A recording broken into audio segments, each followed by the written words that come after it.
The weight of memory opens by stepping back into November 1989, when Sri Lanka's southern insurgency reached a brutal crescendo. We meet Upatissa Gamanayake, born October 17, 1948, the seventh of 9 children raised in a working-class family. His father, a China farmer who later worked on a rubber estate, etches the first lines of hardship into his memory. A tragedy strikes when his mother dies from a snake bite, forcing the family to relocate under resettlement schemes. Education becomes a beacon as he attends Venrasanpura Tamil School and later Gantalawa Mahavidyalaya. Despite limited resources, he pursues higher study at the University of Colombo and enters the arena of political activism. Unlike many, he does not join the 1971 uprising but enters the JVP during its democratic phase of 1977-1983. By 1984, he rises to deputy leader under Rohana Wijawara, earning the alias Dias Mudalali for his organizational acumen.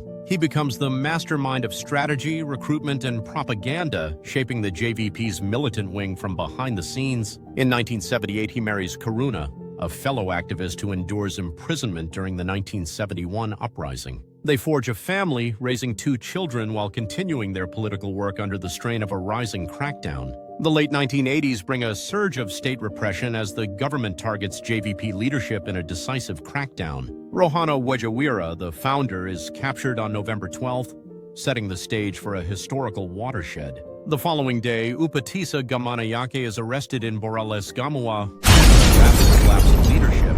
Official reports claim he was shot while escaping custody, but many view it as an extrajudicial killing that silences a rising voice. His death, alongside Wijawara's, decapitates the JVP leadership and hastens the movement's collapse into history. Yet the man known as Dias Mudalali embodies a rise from poverty to political influence and ideological rigor. His speeches reportedly emphasize class struggle, anti-imperialism, and a disciplined Marxist-Leninist line. The legacy of his leadership lives on in the JVP's later transformation into a parliamentary force under Somawansa Amarasinghe. The story of Karuna, his wife, who fled to Italy and sought asylum with the JVP's London Committee, adds a thread of diaspora memory. She and their children return to Sri Lanka after 17 years, carrying the weight of a family sacrifice. The weight of memory continues by tracing the broader context of JVP's anti-Elam stance and its political repercussions. Key references anchor the narrative, including Wikipedia, Deseret News, and Rhodesian-era analyses that shaped public perception.